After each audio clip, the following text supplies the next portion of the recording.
I need to know.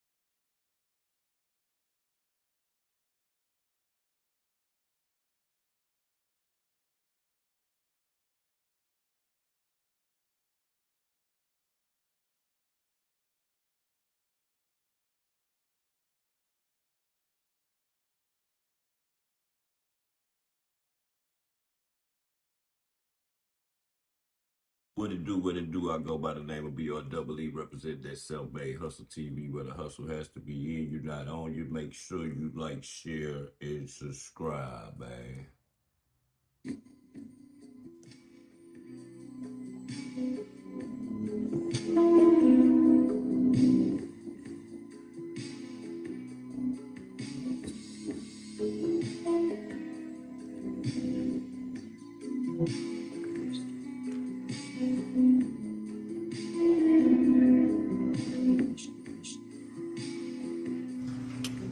As the night moves in,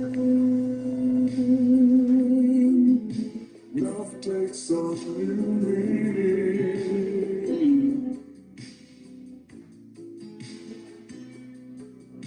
You were me. You would know what I mean to say.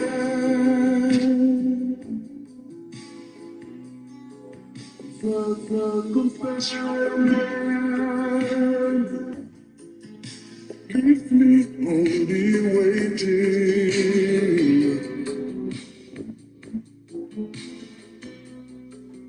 for the chance.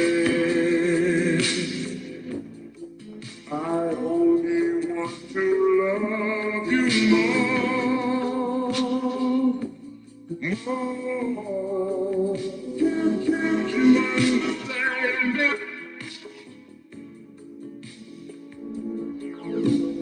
Girl, you know how much I care. It's not the way I planned it. Good morning, guys. No. If you could only know my feelings, you would know how much I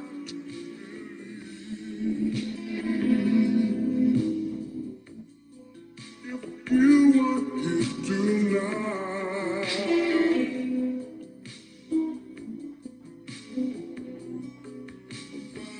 I'm a sunshine. If you were with me now. Good morning, man. With the lights on, I cannot pretend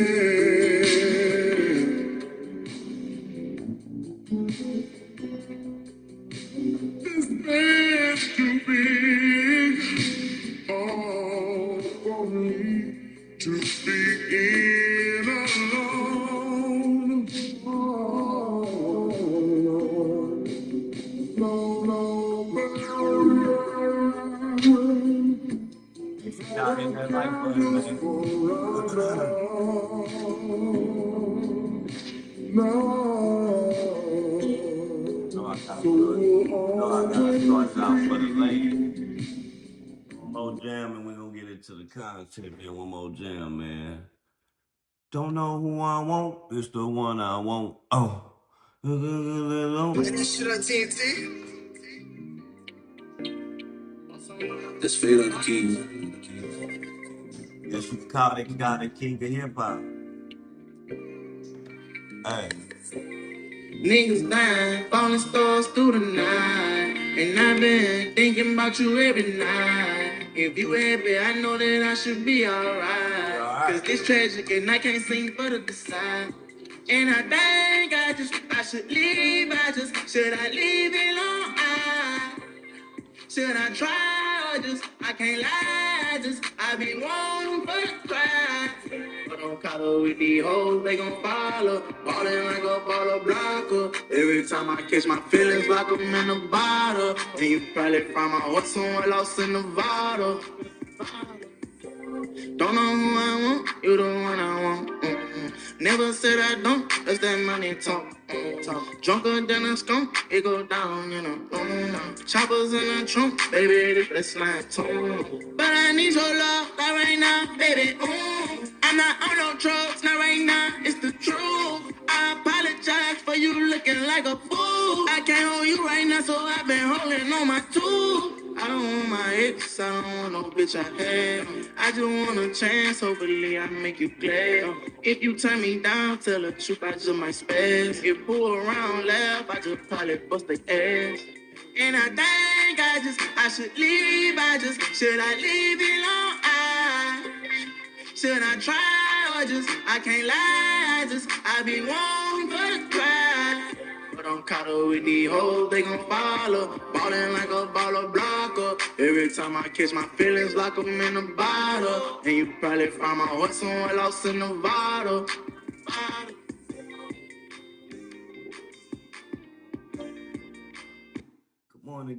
Good morning, man. Shout out to the people in Kick, man. Shout out to Black Sport, man. Shout out to the people in the clouds, man. If you woke this morning, man, you definitely winning, man. You definitely winning, man. So it's no reason to be complaining on the Lord's Day, and I'm not even uh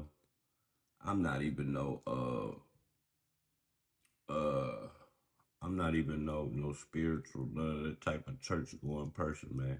But I do believe in God. You know what I'm saying? Uh, it's a lot going on out there, man. This live right here is called the $1 million toll road, bro. The Strait of Hormuz, man. All y'all don't know about the Strait of Hormuz, man. Strait of Hormuz, the Hormuz, if I'm saying it right, whatever, I don't know. Uh,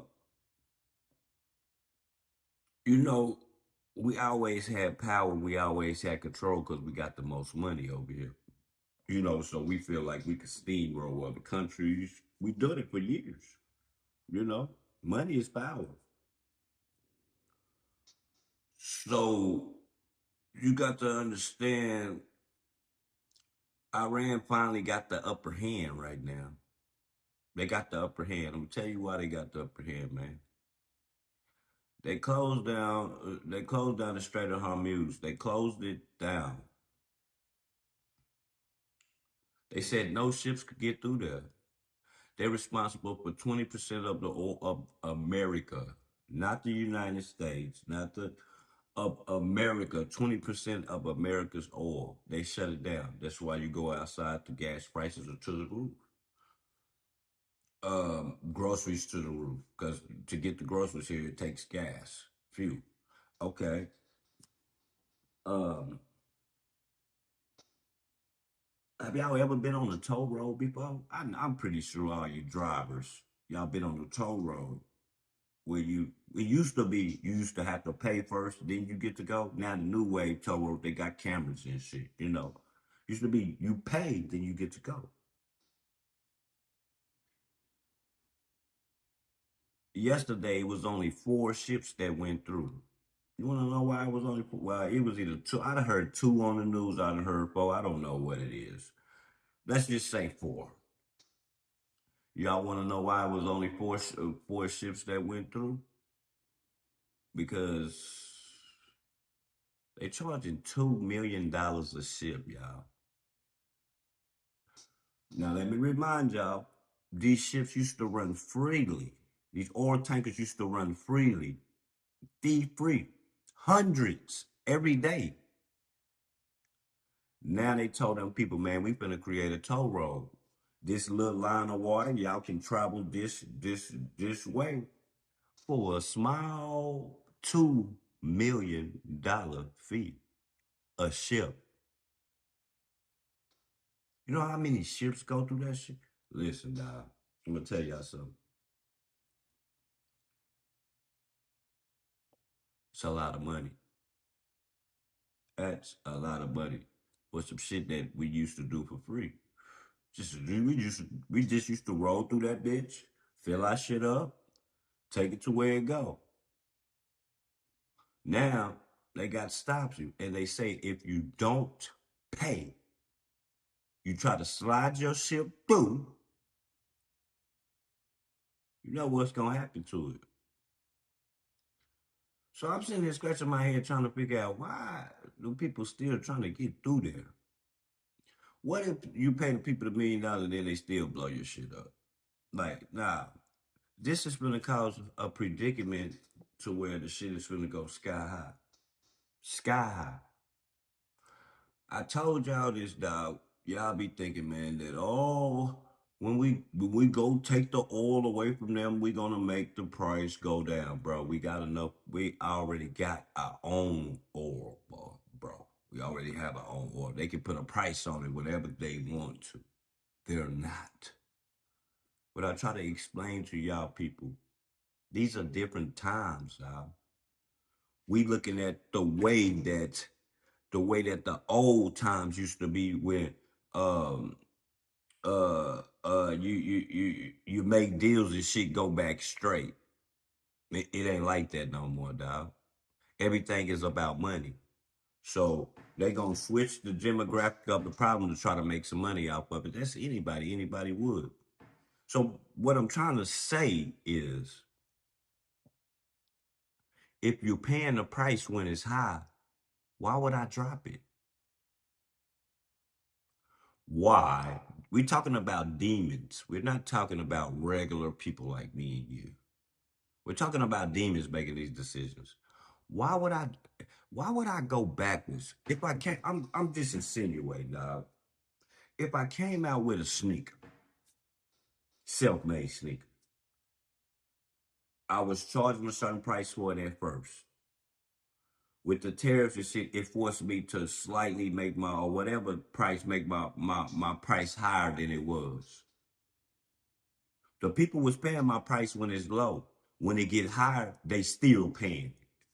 Why the freak would I go backwards and drop the price back down? Like, why would I, man, I have a studio. I like to be in the garage. I just came in the house. Yeah, I just got in the house, sir. Hey, I was getting it. Quit worry about me in my garage. I got a whole studio in there. I just like to be right here in the front. Maybe I'm waiting on somebody. Is that any of your business? Is that any of your business, boy? Oh, okay. Well, yeah, okay. But just understand, this is a big bad motherfucker. This is a 3-bedroom bad. It's a bad motherfucker. Ain't no kid. I ain't in here because I can't be loud. I ain't in here because it's kids here, nigga. I'm in here because I want to be. After I get up off this bitch, I'm finna work out. That's what I'm about to do. Now listen to the message. Quit worrying about my surroundings because you got to get you some surroundings first before you worry about somebody else's surroundings, really. Get you some surroundings first, man. Quit trying to focus on my surroundings because my surroundings is taken care of. I promise you it's taken care of, man. Hey, I promise you it's taken care of, bro. My car is sitting outside, man. Range Rover outside, man. Hey, hey, this ain't that, dog. It's not that. Back to what I was saying. Um, it's turned to $1 million toll road. So Iran can't find its. Remember, remember the remember the oil that we just took from the other country. What was it, Ukraine or whoever the hell it was? The tactics that he did to them. This is what he's supposed to be doing now, but he can't. You want to know why he can't? Hey, you want to know why he can't? He can't do it. Hey, because they got 5 billion soldiers. That's why he can't do it. You know how he slid in there, paid all them soldiers over there in Ukraine to turn on their president, to turn on them, and open up the door for the USA to raid them and pick them up without any shootouts, or bombing, or anything. See, I told you that shit was simple. That was some easy shit. See, when you come to this country right here, where they got 600,000 frontline soldiers, 5 million reserve, they finna start throwing their weight around. Trump really don't want the soldiers to go right there because we don't have enough. We don't have enough soldiers, y'all. We only got like 1.3, 1.5 million soldiers, fool, to fight. Why y'all just heard Trump say we about to start going door to door? Ain't that what y'all heard Trump say? Basically, I'm breaking it down in the shorter term. Y'all heard him say he about to why did y'all think that they're going door to door? Because they don't have enough soldiers to fight that thunder over there, dog. That's 4-1. America is badass like a mug. We good at war. I don't think it's fair with your uncle, your son, your daughter, your cousin, my uncle, my daughter, if they want to be in the army, that they have to take on 4 soldiers to 1. I don't think that's fair. I don't think that's a job. I think that's a butcher.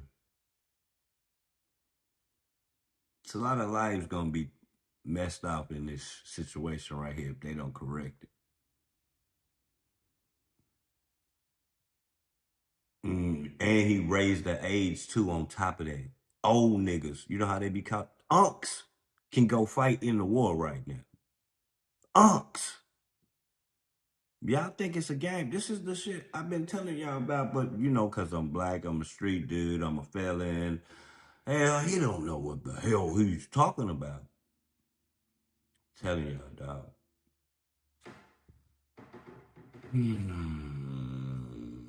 Let me get y'all together real fast, dog. This is sick. They don't have enough, dog. Iran can't find its own mind. It's like, bro, it's like if they had, I'm thinking to myself, you know, life is based off percentages, like I say. I'm thinking to myself, I'm like, if they got 5 million soldiers, that means that like most of like 80% of the men over there, 85, 90% of the men that are birthed in that country are birthed to be in the army. Sick. Sick. It's not like that over here, guys.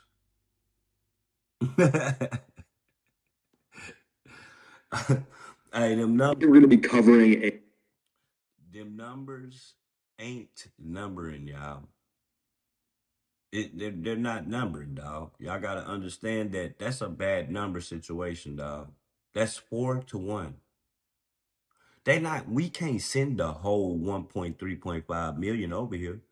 What if, let's just say that they get to feeling froggy and get mad because we just messed up everything in their country and they want to put everybody on the front line? What we gonna do? What we gonna do? If they just say, man, let's get the whole 5 million and put everybody out there, just go for what we know because that's all we got. What y'all gonna do? Why you think they so enticed for y'all to hit boots on land and come fight them boots on land? Because they know. We can't. They know that America Airstrike has the best airstrike team in the world. We know nobody can fuck with us on air and water.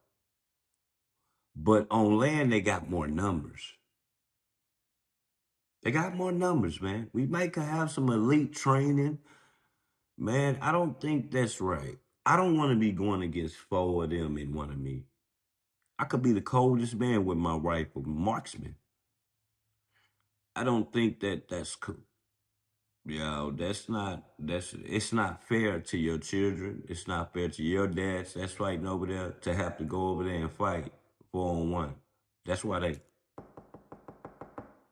going door to door now, dog. We don't have enough. So y'all gonna start listening to me and be like, man, he's a hood. I'm not stupid as y'all think, y'all. Smarter than I look, dog. I read every single day. Every single day, bro. You should be trying to grab some knowledge, dog. You should be trying to grab some knowledge, dog. You never serve, don't disrespect us, man. I don't give a damn. You're stupid for fighting. You're stupid for fighting this war. It's a lot. Hey, hey, shout out to you for fighting. But fighting for what? Take your ass over there to them 4 to 1. Take your ass over there. Hey, hey, I'm pretty sure when you went, it's nothing like right now. Hey, so go on over there, line up. What you waiting on? Did you put your did you put your thumbprint on there? Did you put your signature, your John Hancock on there? What you waiting on? This is your war. So I'm pretty sure you're Caucasian. This is y'all war. Y'all can have that shit. Hey, I'm fighting the war just to survive, just to stay afloat up above the water over here in this country, being a black man.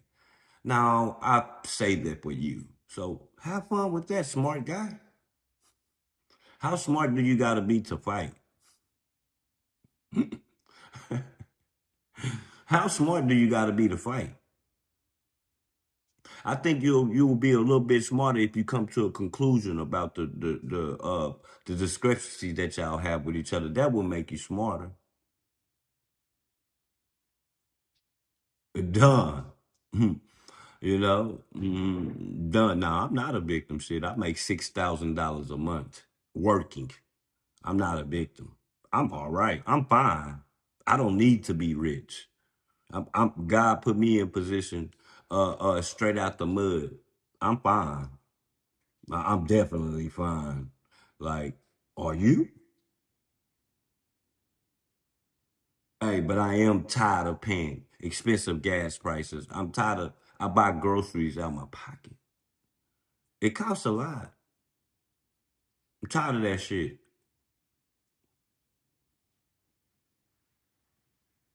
I'm tired of the same people you warring with owning all the stores on the corner. Tired of that. Yeah, I'm tired of that. I'm tired of the people that we're warring against, owning every store we turn around to the left and right. Yeah, I'm tired of that. Don't make sense. It's not making sense to me. Maybe, hey, Joe Will, salute. Maybe I'm not smart. Maybe I'm not. Hey, but you don't gotta be that smart to throw fists. That don't make you smart. When you hear most boxers talk, how do they sound? They sound slow than a motherfucker, right? From taking all them licks to their motherfucking head, nigga. They obviously ain't the smart niggas. You know who the smart niggas in boxing is? The niggas that get paid and don't even gotta sweat. They send them niggas out there to go get beat up on. That's the smart niggas. You get what I'm saying? And still get paid. Like, stop. You never serve. Nope, I won't either. For what? Nigga, I can't even play my music loud without the laws pulling me over. Why the fuck would I go fight for this country? The fuck? Nigga? Are you being serious? I can't even play the music in my car that I paid for to the volume that I want to without the law stopping me. Nah, I pass. I'll leave that to you, sir, and your children. You go sign. What are you waiting on? They said 40 something up. What you waiting on? What you waiting on? You talking to me? You wasting time. See, that shit y'all be saying be sounding good, but I ain't stupid.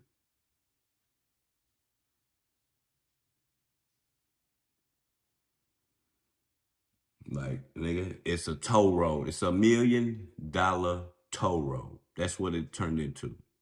It's turning into $1 million toll road. So if this plan keeps staying strategized and they get to pumping it back up, every ship millions of dollars. Man, where is the price? When is the price gonna go down? It's never gonna go down. Never. Never. So go fight. Go fight. What are you fighting for? The only way you think y'all can do is take it away from them.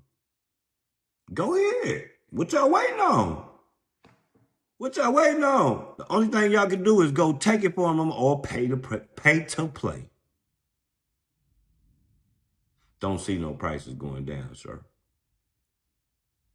And see, this is a backlash. This is a backlash for all the racist shit that they did to other races, like the Spanish, the people they sent to their other countries, alleged ICE.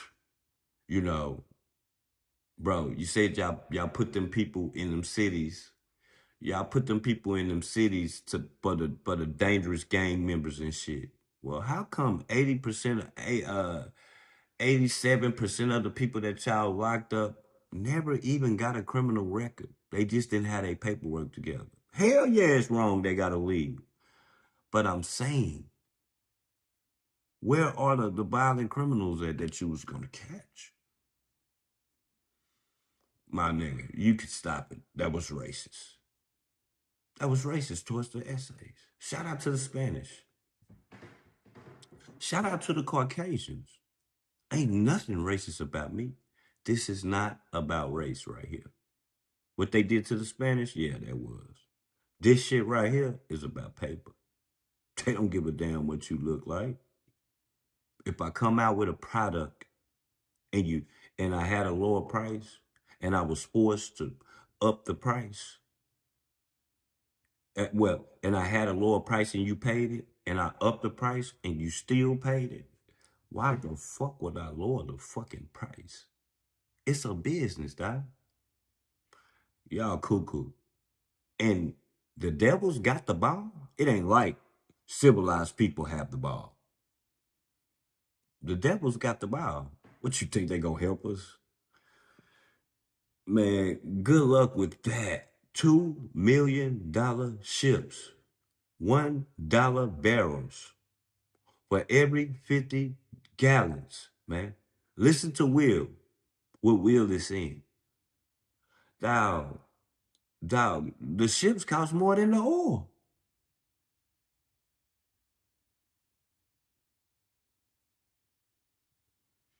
Big Busy. Like, just listen to my message, man. I know the way I look is kind of funny. These messages from coming from a person that looks like me is kind of crazy, and my way of breaking it down is crazy because I don't know all them big words and shit, dog. I just know the points and what it means. And this shit is looking crazy, dog. Crazier and crazier every week, dog. Crazy. Dog, we talking about shot. I'm not down in the military, dog. I love military shit. I definitely love the jets and shit. I love all that, man. I gain more respect for the military, bro. I stay in a military town. Most of the people in my old apartments were retired soldiers, black soldiers, bro. I'm just saying, it ain't fair, fool. If them numbers are right, dog, that they say that them soldiers got fighting, bro, it's not fair for y'all to have to go over there and fight like that, dog. It's not a fair fight, dog. You need to be trying to make some deals, dog. Straighten this shit out because, dog, 5 million people, 5 million soldiers against our 1.5. Not to mention that they got 600,000 frontliners, which would probably be their best soldiers. And the 5 million is the people that they gonna go house to house to get the people to get. Bro, that's a lot. Okay, let's just say 10,000 lives is lost in this war. That's too much. Let's just say 5,000 lives lost. Bro, that is a lot. It's a lot of people. When a deal could have been made, dog. Whether I'm talking about for both sides, dog, not just us. I'm just insinuating, dog. I'm not dropping my price. I'm looking at shit from this is gonna sound strange to y'all, dog. I'm looking at every aspect from a street aspect, dog. You know how they go through. All my street people know. We gonna go to the streets real fast, real fast. All my street people know that droughts come through, meaning where you can't get product and the product gets higher for you to get. The price of it gets higher. So you have to sell it for more. Okay. If I had some work and the price I had to sell it for more and the nigga still pay it, or I made more money than when it was lower, why the fuck would I drop the price? I could see me putting the price in between the range of what I got it now and what it used to be in between there, but why would I drop it all the way back down to where it was? It's not gonna happen, guys. I'm telling y'all, dog, it don't make sense in business, dog. Why would I do that? I was already paying it. Y'all was already paying it. We been complaining. Yeah, we been complaining, but we still been driving like a motherfucker. It's the bottom line, dog. That's how they gonna treat it. See, this is coming from a rich person's perspective. They decisions are made from the rich. You know, rich motherfuckers sit in the back seat of their cars with chauffeurs. We gotta drive them motherfuckers, man. Drop the kids off at school, circles and shit, you know.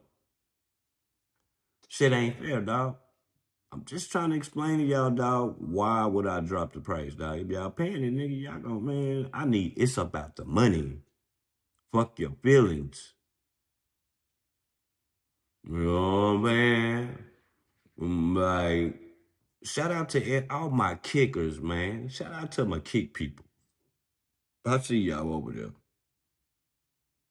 But I'm saying, y'all got to understand where I'm coming from, bro. This has not got nothing to do with white or black, bro. This got something to do with money and power and respect.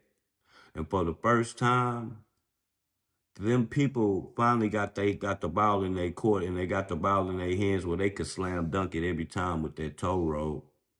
What you gonna do? Oh, it's only one thing you can do. Hey guys, it's only one thing we can do, guys.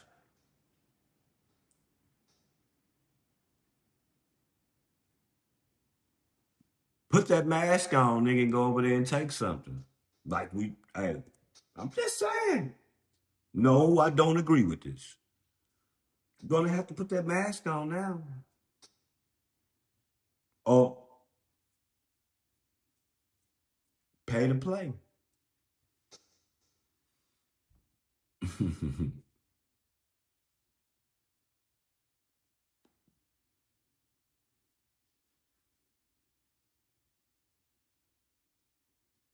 Central command that was not the case, or so it was claimed it was not the case, and that those two ships had managed to pass through the strait. The objective, according to this press release from CENTCOM, was to clear the mines that have rendered that strait basically impossible to cross, and in order to pave the way for other ships to follow suit. You might remember that the whole premise of these talks was that the Strait of Hormuz would be open. Today, just about 30 vessels had crossed through. Compare that to more than 100 on any normal day before this war. And CENTCOM is saying that they will be sharing the information of where those mines have been cleared and what route might be safe for other ships going forward now, Frederica. But again, the response coming from Iranian officials is that that's partially true or not true at all. Initially, they had said that the ships were turned around after they threatened to fire on them. It's not clear yet whether they have issued any kind of response, either directly through those talks or indirectly through their various media channels, to CENTCOM's claim that they have in fact passed through the strait, cleared some mines, and carved out a route for other ships to follow suit. All right, Clarissa Ward, we'll check back with you. Thank you so much. So these high stakes talks are being closely monitored in Washington, D.C. CNN's Betsy Klein is joining us now from the White House. So, Betsy, what are you hearing from the Trump administration as to whether there is an encouragement coming from these many phases of these talks? Well, Frederica, you can believe that President Trump is watching all of this incredibly closely. He's just left his golf club on his way back here to the White House, and we might have the opportunity to ask him about this in just a few short hours as he departs the White House for Miami, where he's set to watch a UFC match a little bit later today. But Vice President J.D. Vance, along with Special Envoy Steve Witkoff and the president's son-in-law, Jared Kushner, are engaged in these face-to-face, very high-stakes talks with Iran and Pakistan, which has emerged as a very key interlocutor. Who is involved in these talks is very key here, because we had learned that Iran was unhappy with Witkoff and Kushner, and they have installed Vance in these talks.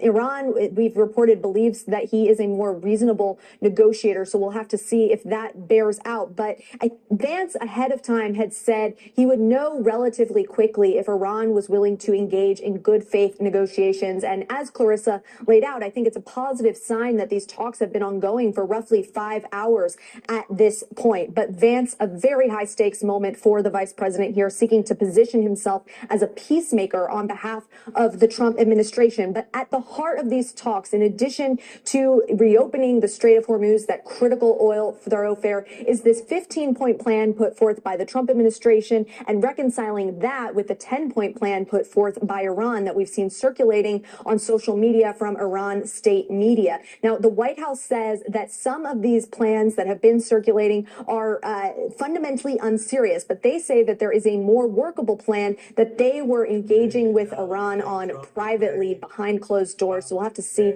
what comes of all of that. But President Trump's red line specifically. I talked about that a few days back. It's you and I know Lazy Acres. We know what he's trying to hide from, what he's trying to hide, you know what I'm saying? So I would think, I mean, I would think, because this is what I'm trying to figure out. Because if the oil thing got bombed, why the fuck would I want to send my ships and my workers through there to I'm a chance that my shit gonna get through there? Like, nah, dog. They probably did that shit on purpose, dog.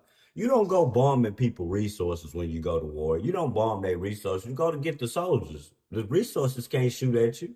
The electric lines can't shoot at you. The oil fields can't shoot at you. And soldiers shoot at you. So yeah, Lazy, this shit is like getting sick, so we won't be on the Epstein file, dog. A lot of this shit is just wild, dog. Specifically, ending uranium enrichment in Iran remain unchanged, according to the White House. The president making very clear yesterday that if these talks fail to secure a deal, the U.S. will ramp up militarily. All right, Betsy Klein at the White House. Thanks so much. All right, let's go to Jerusalem now, where we find Oren Lieberman. Oren, Israel continues striking Hezbollah as Iran demands a Lebanon ceasefire. So how is the Israeli government reacting to these peace talks that are ongoing between the U.S. and Iran in Pakistan? The short answer, Frederica, is very, very quietly. Israeli officials have believed, basically since the start of the war, that the war itself will end, or at least Israel's ability to strike Iran will end when President Donald Trump says so or decides so. And because of that, Israel is unlikely to publicly make a statement in any way denouncing or calling into question. I predict that shit. Hey, who is that? Hey, Mr. Good Citizen, dog. I feel the same way, dog. I just feel like, dog, I don't think we gonna turn on them. I think they gonna turn on us, like, for something that they don't like that we did, dog. Watch, I just feel like that, dog. The peace talks in Islamabad. Now, that being said, Prime Minister Benjamin Netanyahu is scheduled to give a public statement right about now, in fact, so we'll see what he has to say about that. But Israel has been very carefully publicly, and Netanyahu specifically has been very careful publicly in what he says about the ongoing efforts to get to a ceasefire between the U.S. and Iran.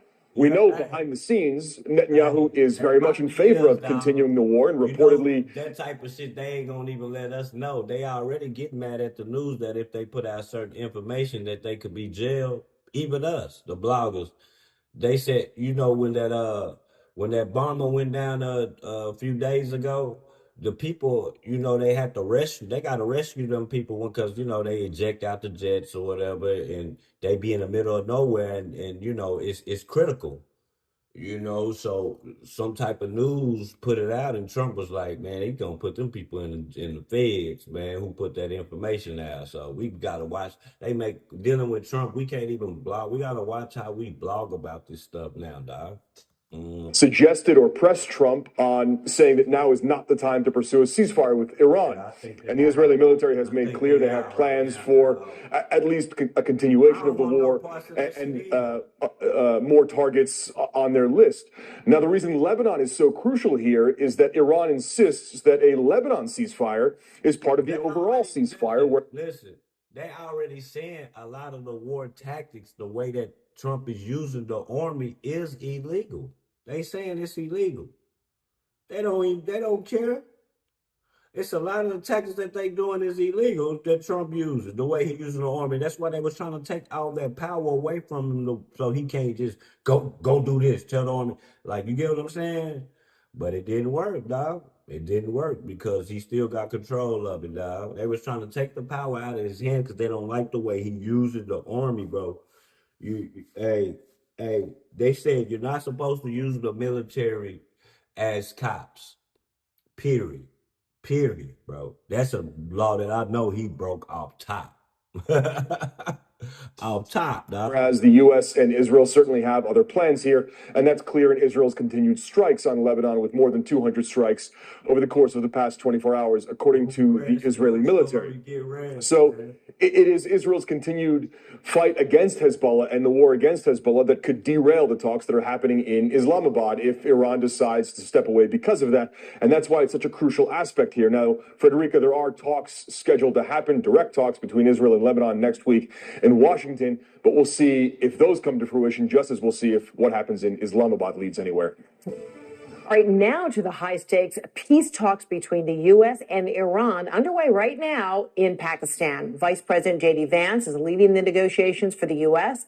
The direct talks are the highest-level face-to-face meetings between the U.S. and Iran since the Islamic Revolution in 1979. They're being mediated, these current talks being mediated by Pakistan. The United States' 15-point peace proposal is said to include Iran committing to no nuclear weapons, handing over its highly enriched uranium, and... Hey, this the rules they got on there.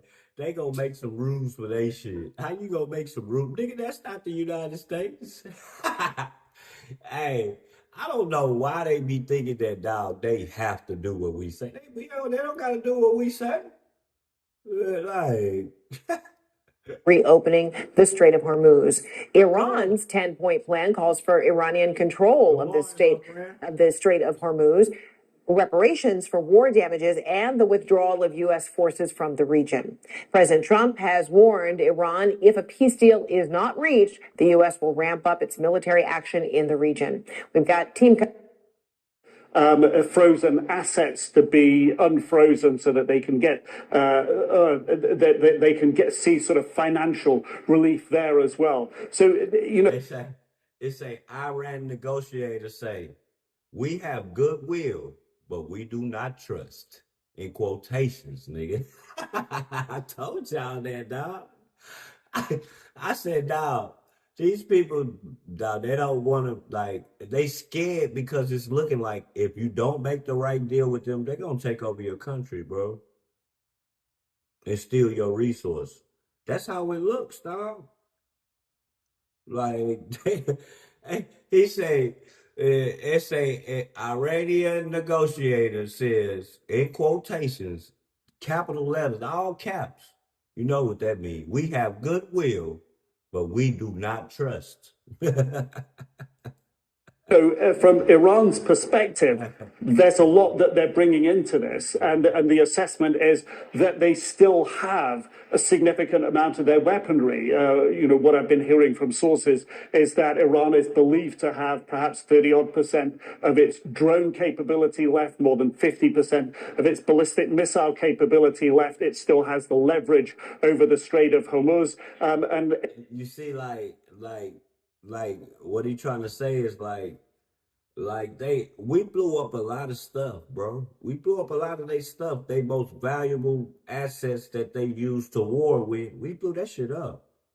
But what they said is they still got drones tucked in. They still got shit like, bro, sneaky shit, dog. They got shit hid in mountains that you will never see if you don't got no heat sinkers, dog.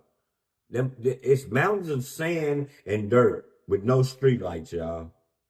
They got shit put in the mountains, them people, dog. They got missiles that they can shoot from inside of mountains, dog. Like, so don't think this for play. You see when that tanker went down, when that bomber went down a few weeks ago, and the soldier had to eject from the plane, he had to get saved. He got saved in less than 5 minutes because they got people that do that. But on the quest of saving them, they was getting shot at. The helicopter was getting shot. It was 3 helicopters surrounding one helicopter that was trying to save the people. Bro, they were getting shot at from off the land, getting shot at from people that was camouflaged and shit, sand dunes and shit with guns. Hey, they were getting shot at, guys. You know? And indeed, after the ceasefire, when Iran struck a number of Gulf states, the signaling was very strong. Hitting the East-West oil pipeline in Saudi Arabia was a key message that they retain the capability to upscale. And I get the sense as well that Iran feels it could tough out another round of fighting. Yeah. Good to have you, Nick. Thank you. We are some hours then away from the beginning of these talks, somewhat delayed because of the delay in these parties getting into Islamabad. So let's see and get back to Nick in the next couple take those talks to begin. For more, I want to bring in Salam Vakil, who is the director of the Middle East and North Africa program at Chatham House. You and I have spoken regularly over the past 6 weeks. It's good to have you back on this morning. The stakes couldn't be higher here. Picking up on the cues from the Iranians so far, Ghalibaf's message, for example, of goodwill but not trust, this massive, I think it's a 71-person delegation from Iran, the positivity it seems, towards J.D. Vance. What do you read into the thinking going into these talks? Well, good to be with you again, Becky. I think that for the Iranian side, these talks are really important. Of all the rounds of negotiations they've had with Steve Witkoff and the Trump administration, these are the most consequential. The size of the delegation and the signaling suggests that they're really feeling that they have an upper hand, but they're looking for a grand bargain. They're not looking for a freeze or a temporary sort of pause. They want everything resolved. And this is the moment they have to do it because they've come out of these 40 days with leverage. The Strait of Hormuz remains closed effectively, and they still have what President Trump wants, which is their highly enriched uranium, which is buried supposedly after the U.S. strikes last summer. So those are the sticking points from the U.S. side, but we'll have to see what they can resolve and the time frame to get this deal resolved, if that's even possible. Yeah, what is that grand bargain then, as far as you are concerned, and what chance that Iran and US can get anywhere close to its sort of details, if not its parameters? Well, what the grand bargain has been on the table for so long, it effectively requires Iran to downgrade and commit to, not pursuing a nuclear weapon. I'm gonna show y'all something real fast. I gotta get it together. Hold on. You know you owe me, right? Yes, Daddy, I know.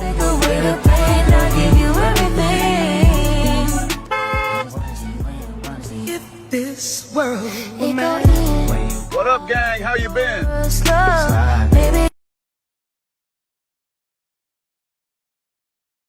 gonna show y'all something real fast. I'm trying to get it together. Hold on, let me get it together real fast.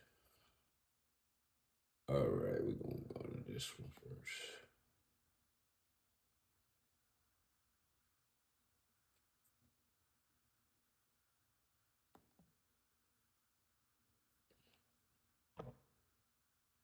full from. So, why exactly is this considered the CIA's most powerful surveillance weapon to date? Well, it has the ability to track and lock on the single heartbeat of one person, friend, or foe from 40 miles away. On April 2026, this concept became a reality. With this classified tech, U.S. forces didn't even need a radio signal. They could locate a single man hidden in a cave from 40 miles out just by zeroing in on his heartbeat. Our 3D animators created a simplified model of this overclocked system to show how it works. It uses engineered synthetic diamonds to create a long-range quantum sensor. Strapped to a helicopter, it can detect the tiny electromagnetic pulse of a beating heart from miles away. So why use this specific technology to find the missing weapons system officer instead of the usual tech? Well, it is because infrared cameras and satellites are completely useless when your target is buried deep inside a mountain. In short, the CIA can now track your actual heartbeat. If you're a friend, this tech could be the lifeline that brings you home. But if you're the enemy, not even the caves or the desert can hide you anymore. How the US deployed the CIA's secret weapon. In early April 2026, the CIA pulled the curtain back on a terrifyingly advanced piece of technology. The mission: to rescue a downed F-15 East Strike Eagle weapons systems officer, known to the public only as Dude 44 Bravo. To find him, the U.S. military mounted highly classified heartbeat scanning technology onto Black Hawk helicopters and HC-130J Combat Kings to sweep the battlefield. Developed by Lockheed Martin's legendary Skunk Works, the system is officially based on quantum magnetometry. But in the field, it goes by a much cooler name, Ghost Murmur. This secret weapon allowed U.S. forces to find a man hiding in a cave from up to 40 miles away, simply by listening to his heartbeat. The implications are staggering. Imagine you're an enemy combatant or a fugitive hiding deep in the desert. With one squeak, this technology can pinpoint your exact location, even through solid rock. So how exactly does it work? To understand Ghost Murmur, you have to look at the physics of the human body. Every single time your heart beats, your muscles depolarize, generating a faint electromagnetic field. Normally, a doctor has to place sensors directly onto your bare chest just to read it. Ghost Murmur takes that concept and scales it up to a battlefield level using long-range quantum magnetometry. The core of the system relies on microscopic, engineered defects inside synthetic diamonds known as metrogen vacancy centers. At the quantum level, these defects are hypersensitive to even the smallest fluctuations. Who the hell be thinking of this shit? Who the hell thinks of this stuff, dog? In magnetic fields. Make sure y'all double tapping the screen, man. Make sure y'all subscribing if y'all ain't subscribed. Thank y'all. When mounted on a helicopter, these quantum sensors cast a massive invisible net over the landscape, registering the microscopic electromagnetic footprint of a human heart from miles away. But there is a catch. A quantum sensor is almost too good. It absorbs everything. A modern battlefield is flooded with electromagnetic noise. The Earth's natural magnetic fields, solar radiation, enemy radar, and radio chatter. If you look at the raw data, it's just pure static. To actually find the pilot, Ghost Murmur relies on heavy-duty artificial intelligence processing engine. This AI is trained to do exactly one thing: recognize the precise clinical rhythm of a human heart, the murmur. It acts as an aggressive filter, discarding mountains of background interference to isolate that single repeating signal. As one source familiar with the program put it, it's like trying to hear a single whisper in a packed stadium, except the stadium is 1,000 square miles of desert. When Dude 44 Bravo went down, he spent roughly 36 hours in hiding. You might be wondering, why not just use satellites to capture his heat signature? The answer is simple. If he's hiding deep inside a cave system, traditional cameras and thermal trackers cannot penetrate those hardened structures. So this is the perfect time to use the Ghost Murmurs in the southern Iranian desert provided the perfect testing ground for this new tech.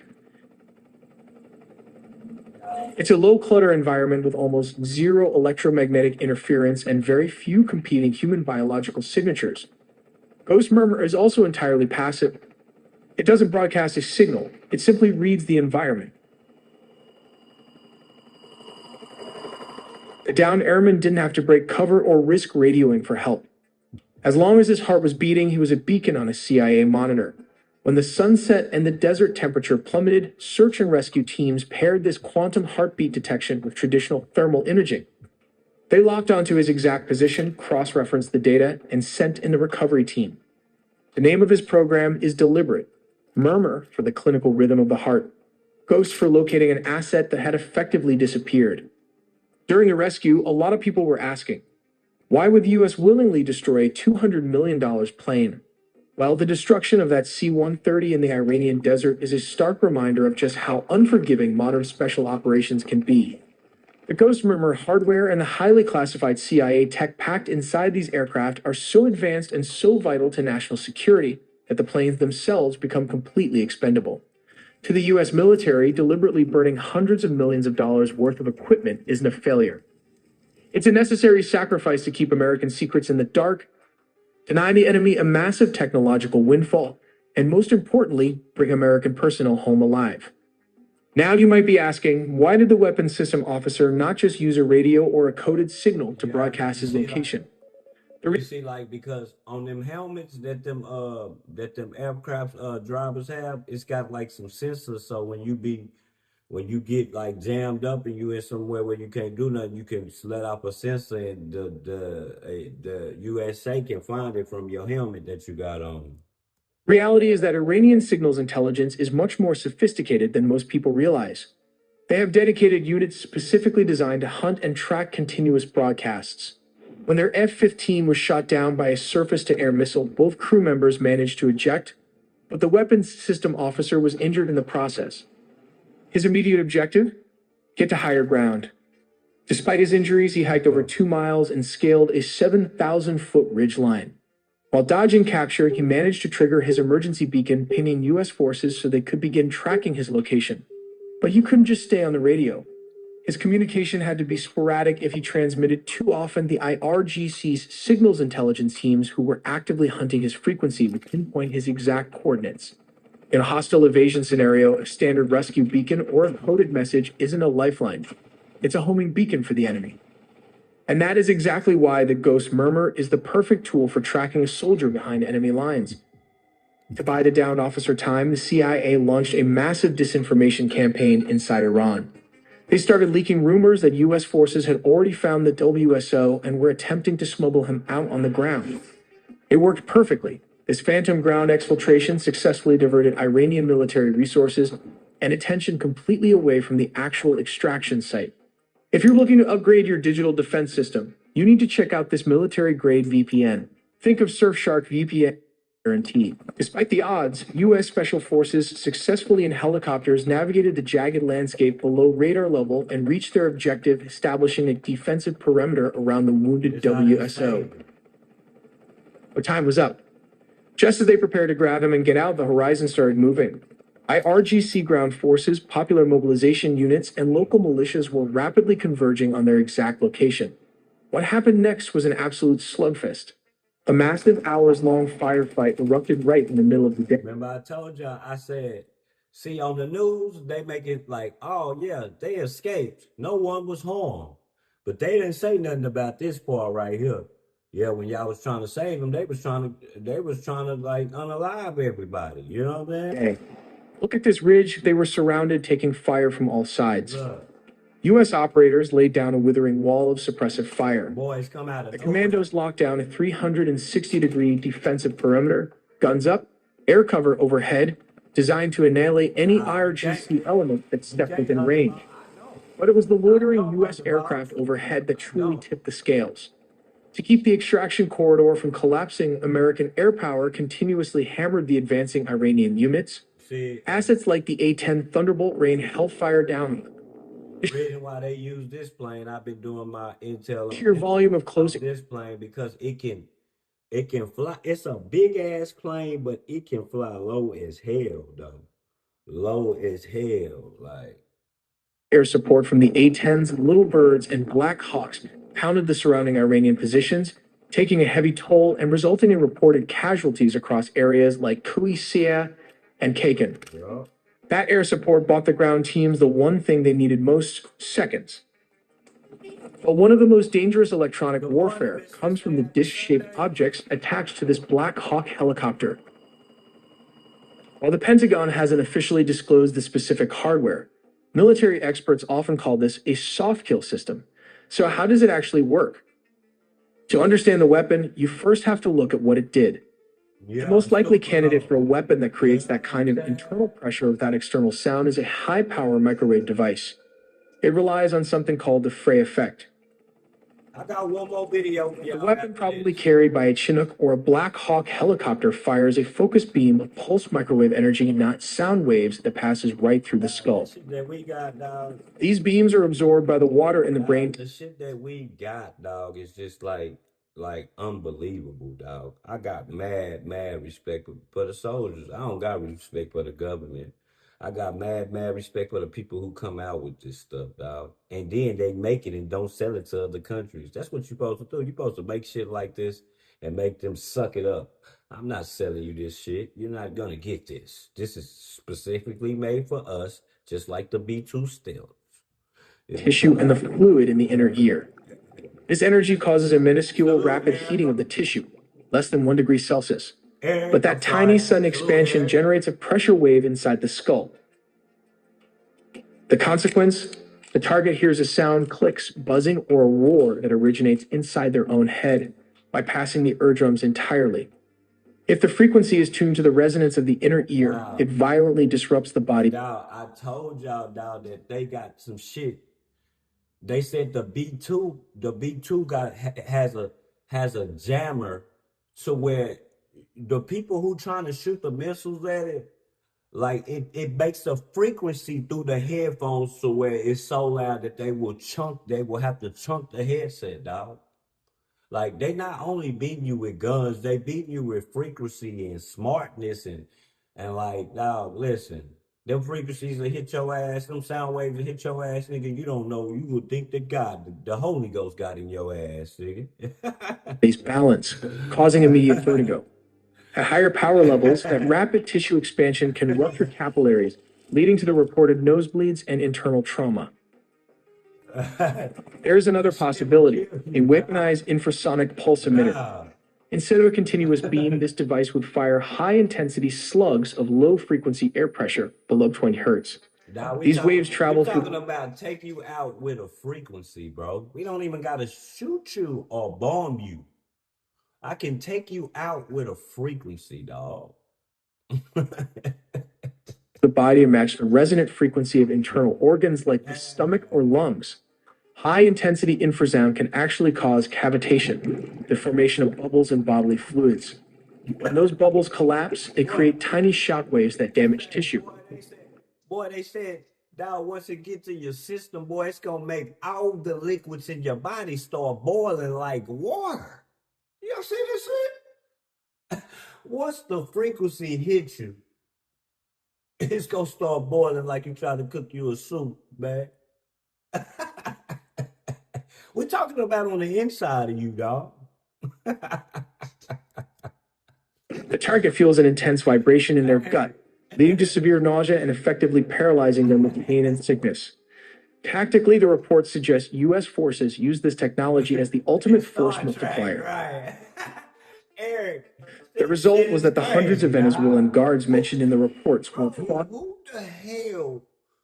Why the hell would you even let somebody sit? Yeah, I want to give you a job to create a frequency that can go through walls and buildings, and the frequency is so high that it can unalive people. They pay people to make this shit, dog. Whose idea was this? In a traditional gun battle. They were incapacitated, sick, dizzy, and bleeding long before U.S. troops made contact. This allowed a small team of approximately 20 operators to walk virtually unopposed through a much larger force.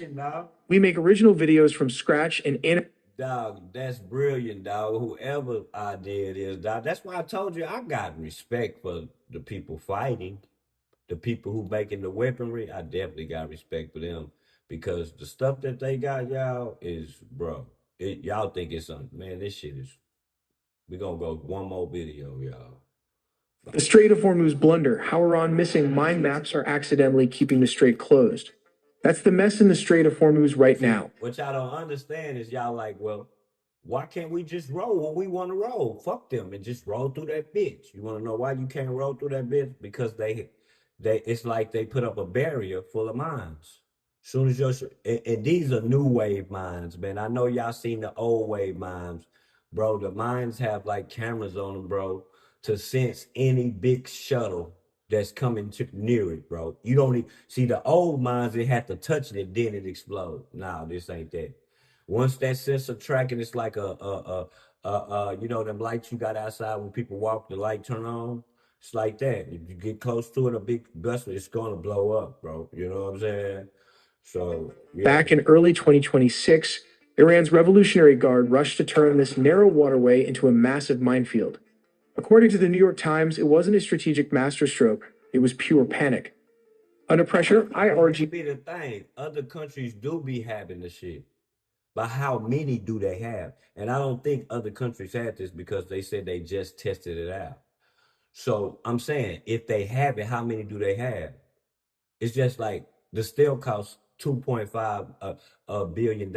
We got 20. How many do they have? You can have it. They're poor. They can't have too many. You get what I'm saying? Do you realize when we started bombing them, they had jets from 1996. You know what they did with them jets from 1996? Kept them hoes in the garage. Because they knew it couldn't fade the shit that we got, dog. So they could have one or two or three. My nigga, they had their best weapon. It took 3 years to build. Man, we blew that shit up like it wasn't nothing. We'll go back to the drawing boards, what the United States told them. Bro, they don't have nothing. Even their style of fighting can't fuck with us, though. They just got more people. In the air, we are dominant, dog. And on water, we are dominant. Bro, this war, we had the first ship versus a jet duo where the ship had to blast a missile up out that hole at a jet. Now, was it a ship? It was a ship versus a submarine. They had to blow that hole up. Hey, listen, dog. It's the time for everything. A lot of shit that hasn't happened before is happening now, dog. It's different times, dog. You know, like the mines, they put their mines out there. They telling you, we'll move the mines. So this is what I want to know. How do they move the mines when the ship do get to go through? What if they miss one? And you paid $1 million to go through and they miss one mine and that bitch ass blow up on you after you paid. DC teams were just throwing explosives overboard. They were so focused on blocking Western warships that they didn't bother to record GPS coordinates or lay them in any kind of traceable pattern. They didn't just lock the door, they welded it shut, tossed the blueprints. Then nature made it worse. The currents in the strait are brutal. If these mines snap, they could slam into a passing tanker and trigger a total catastrophe, drifting explosives turning the world's most important shipping lane into a game of Russian roulette. You could sweep a path today, and a mine could float right back into it tomorrow. The result, about 20% of the world's oil is now trapped behind a wall that Iran built but can't take down. This is Strait of Hormuz. It's a massive global choke point, handling roughly 20% of the world's daily oil supply. But the IRGC has a new strategy, pay a $2 million toll in crypto. But how do you actually pull that off, especially when your Navy has just lost more than 50 of its prize warships? The answer is simple. And I tell y'all, dog, I told y'all, like, basically, they can't fight on water. They don't got nothing to fight with on water. They don't have no jets, dog, really. They don't have nothing to fight with in the air. That's why they trying to tell us to come over there to the land. They want to catch that fade. Now they going, since they know we couldn't beat y'all on the water and in the air, we want to fight y'all fist to fist. Try to beat y'all with numbers. You know? See, the whole point of this shit was normal countries, dog. When you take all they shit out like this, dog, they normally tap out and be like, okay, we give up. They're not giving up, dog. They want to fight. Normally, this is supposed to be to scare you, a scare tactic. We blow up your stuff. You can't fight. You can't even leave the country. You can't even leave the country. They took all their ships, all they planes. You can't do nothing. You normally supposed to bow down. People still not bowing down. They put a price on the oil. Oh, okay. Y'all think it's a game, man. We want to fight and pay us $2 million a ship too. Pay us $2 million a ship. Only 2 to 4 ships went through yesterday. How about that? Man, Back World War it's II gonna be a style bloody summer, y'all. tactics. Enter the Mosquito Fleet. Instead of relying on massive, easy to target destroyers, the IRGC Navy uses a swarm of fast inshore attack craft. He definitely We're talking about incredibly quick, small fiberglass boats, classes like the Ashura, the Turek, and See, they use these boats right here. I think these are the boats. They use these boats to like tackle the ships. Just imagine 20 or 30 of these boats just surrounding your ship, and them ships are use sensors too to like you know sense the ops and shit. When it's 20 or 30 of y'all surrounded, it can't sense all y'all at the same time. It's going to jam the system up. So that's one of their tactics. But this shit old school, dog. Like that, this tactic is so old school. But then they also got some of these boats. You know how they got the drones that fly? They got boats like this with nobody in them that's got bombs in them, and they'll just crash them hoes into the ships. heavily modified bog hammer speedboats. But how do these speedboat attack U.S. warship? The Islamic Revolutionary Guard Corps Navy operates hundreds of small, fast attack craft armed with heavy machine guns, rockets, and anti-ship missiles. The tactic here is simple, but deadly. Instead of trying to fight a U.S. destroyer one-on-one, which they would lose, they deploy dozens of small boats simultaneously from every direction. The goal is to overwhelm the U.S. ship's defensive systems, like the phalanx, by presenting more targets than the ship can track and destroy at once. And they don't stop at military hardware. They actively deploy dual-use craft. To the untrained eye, these look like everyday fishing dhows or commercial trawlers, but underneath, they're secretly outfitted for covered military ops. Yes. So how exactly do these tiny boats deploy heavy naval mines? Since they are dedicated, large-scale mine layers, you won't find any high-tech, automated track systems here. Their methods are incredibly low-tech, but in a tight bottleneck like the Strait of Hormuz, they are lethally effective. It usually comes down to the stern drop method. The mines are simply strapped to the back deck of a small boat. Once they get their target coordinates, the crew literally just rolls or pushes these massive explosives right off the stern and into the water. Ben said that, Eric. I was like, dog, they talking about it's gonna cost billions of dollars. Nigga, y'all making billions of dollars. Y'all act like it's gonna hurt, but I felt like Iran, Saudi Arabia, they do this because they want us to have to depend on them for something, bro. If you gotta depend on them for something, eventually you can put a price tag on it, dog. Some of the slightly larger boats might have basic metal rails to help slide them off, but really that's about it. This bare-bones setup is absolutely perfect for hit-and-run tactics. The whole strategy relies on speed and stealth. A small speedboat can dart right into the busy shipping lanes, hide under the cover of darkness, or just blend in with regular civilian traffic.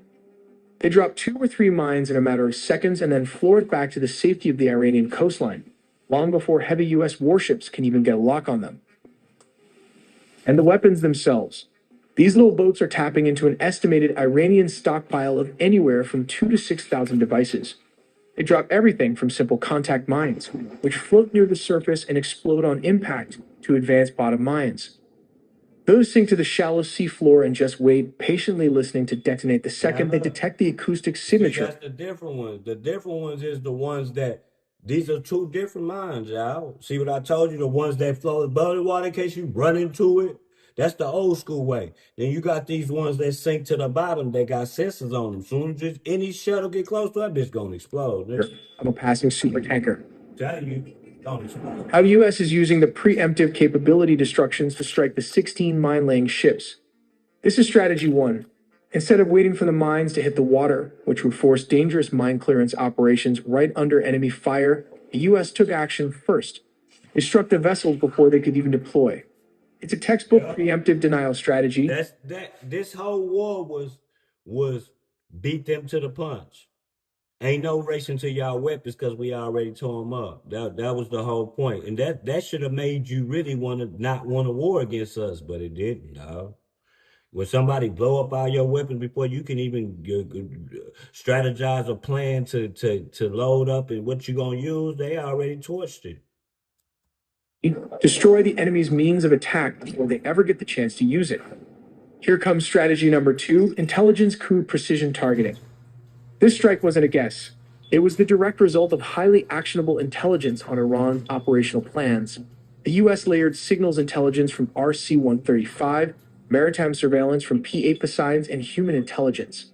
This allowed them to pinpoint exactly which vessels were the mine layers where they were parked and exactly when they were most vulnerable. That brings us to strategy number 3, striking vessels while moored. Most of these targets were actually docked at the time of the attack. Hitting a stationary ship is infinitely easier, safer, and more precise than hunting down a moving target out on the open ocean. Plus, it completely eliminates the risk of a missed shot causing an unintended international incident in a heavily trafficked strait. Whoa. Strategy number 4 is the dual target doctrine. By hitting both the mine-laying vessels and the mine storage facilities at the exact same time, the operation guaranteed that even if replacement boats were available, there wouldn't be any ordnance left to arm them. It's a layered approach designed to maximize the strategic impact of a single coordinated operation. I told you, dog, The U.S.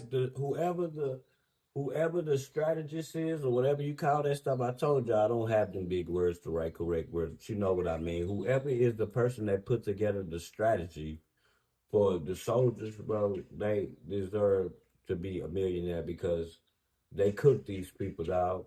They cooked them, dog. They cooked them quick and fast, dog, to where you can't do nothing but use regular guns now. Like, dog, like. Didn't just use one weapon. They threw the entire playbook at the Mosquito fleet. They used Hellfire missiles fired from drones against small boats, and launched long-range cruise missiles from Navy destroyers right off the coast. Don't even bring And to them out finish the job, heavy strategic command bombers dropped massive 2,000-pound GPS-guided bunker busters to completely wipe out the boats while they were still sitting in their storage facilities.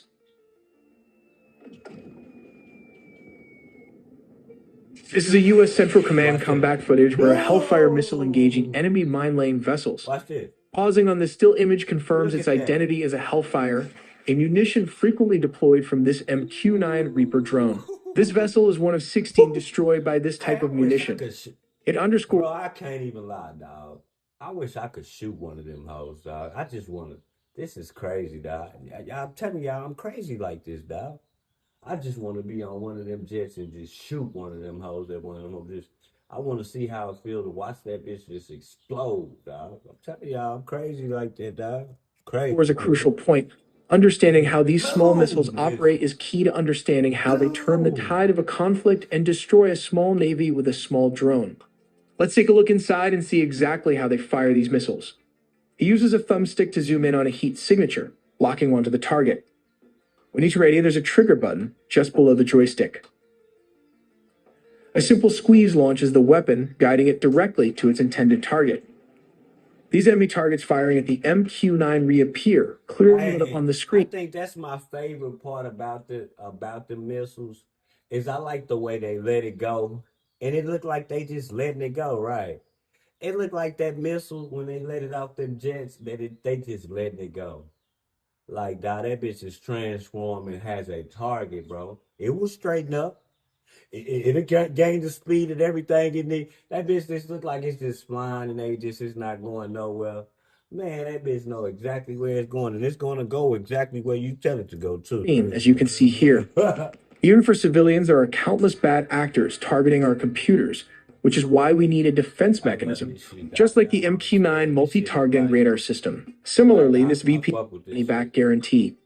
But how did this small missile could successfully track and hit the speedboat? Let's take a look at Hellfire missile tracking and guidance. The AGM-114 Hellfire missile is a precision weapon guided either by semi-active laser or millimeter wave radar. This means it can accurately lock onto and follow the target. Watch how, you know, them boats fast as hell, bro. Them hoes can swerve and turn and, hey, watch how, like, nigga, this bitch, they be thinking they just, nigga, you think you, man, listen, dog. Even ones moving quickly on water, like a speedboat. The MQ-9 Reaper drone uses advanced onboard sensors and targeting pods to continuously track the boat, sending real-time information. So it is the reason why this is valuable, because normally when you shoot them missiles and a boat swerve on it or swing on it, that bitch would not catch it, dog. It's not a jet. It's not like a heat seeking like jet heat seeking. This is not what this is. So the person who's shooting it has to pay attention to where he going and where the boat is going, so he can change the trajectory of the missile.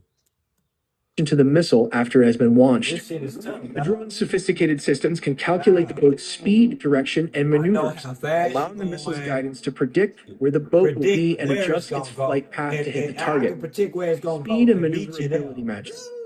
Hellfire missiles travel at speeds greater than Mach 1, over 760 miles per hour, 1,225 kilometers per hour, which far outpaces the speed of the boat.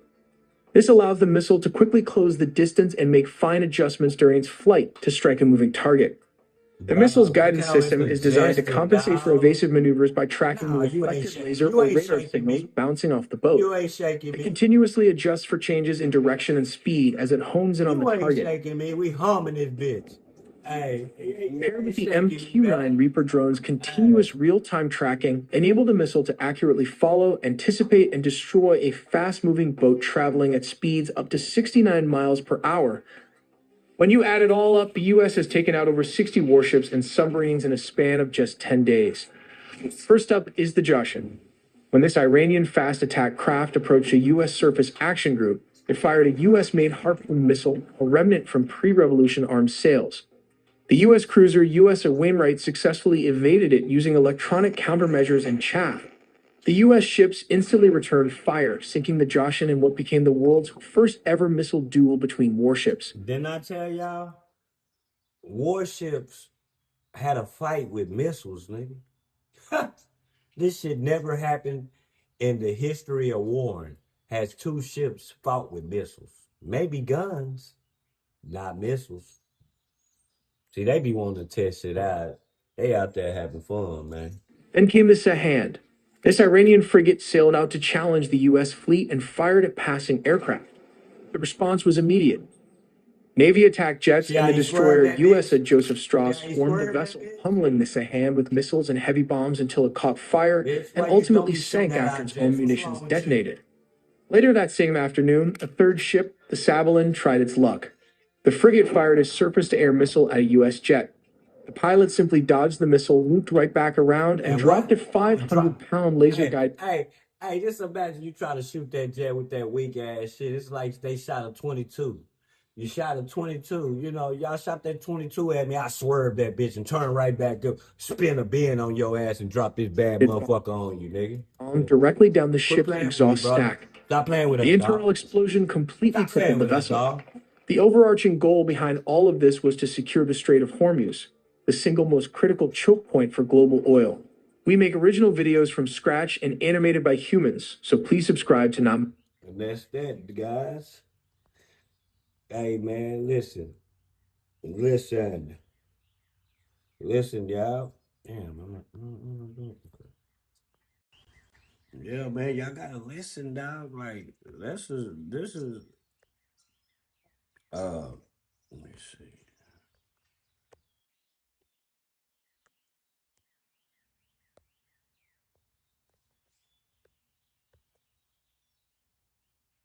Yeah, dog. I told y'all, like, dog, they got some shit that none of the countries got. Dog. They can't. And people saying the other countries got that. No, they didn't. He just said they just tested this shit out the first time.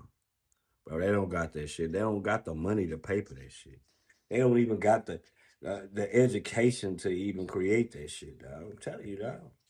This shit is they using other people from other countries to come work for us to make that shit, dog.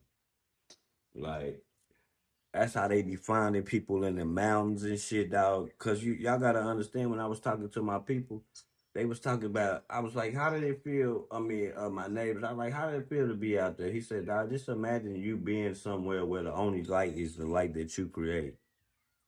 Ain't no street lights. Ain't everything is used when we marching is by navigation.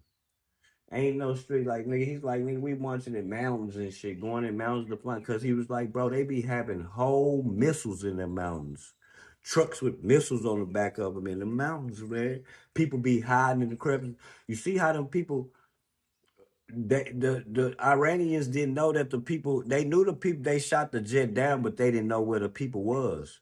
So they were waiting. Soon as soon as them helicopters came and trying to save the Americans, man, they started trying to shoot them down.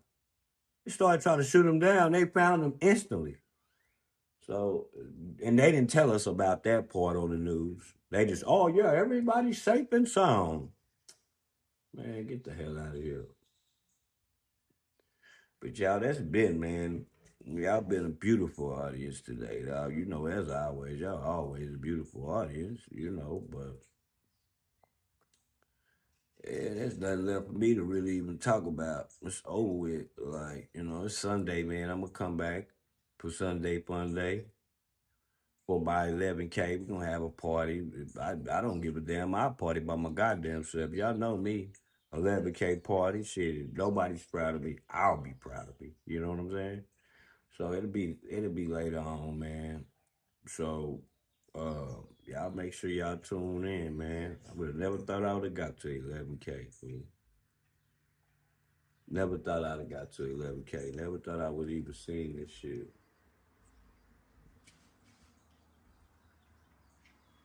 Never, fool. No, it seemed like just yesterday, boy, I was sitting here, nigga, just barely making the monetization part of this shit when we had to see. I'm from where you had to have 1,000 subs. These motherfuckers getting monetized with 500 subs and they be happy. Man, I ain't go through no antics to get this shit, nigga. Either, nigga. For real. Let me find us some, man. Perfect song to go out. You know it's Sunday. I gotta play my shit, man. God damn.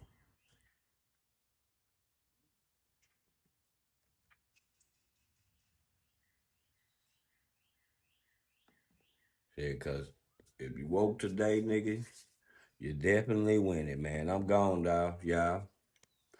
Love y'all, man.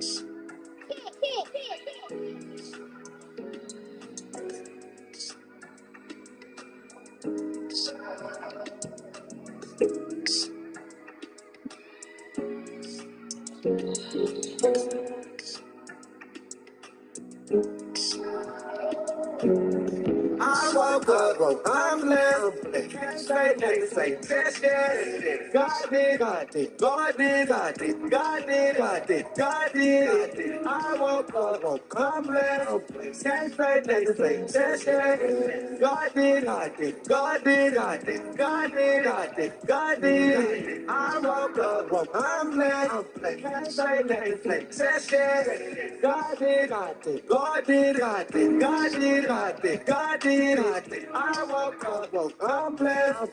Can't say nothing, just God did, God did, God did, God did, God did, God did, God did. You to sell dope, now I sell hope.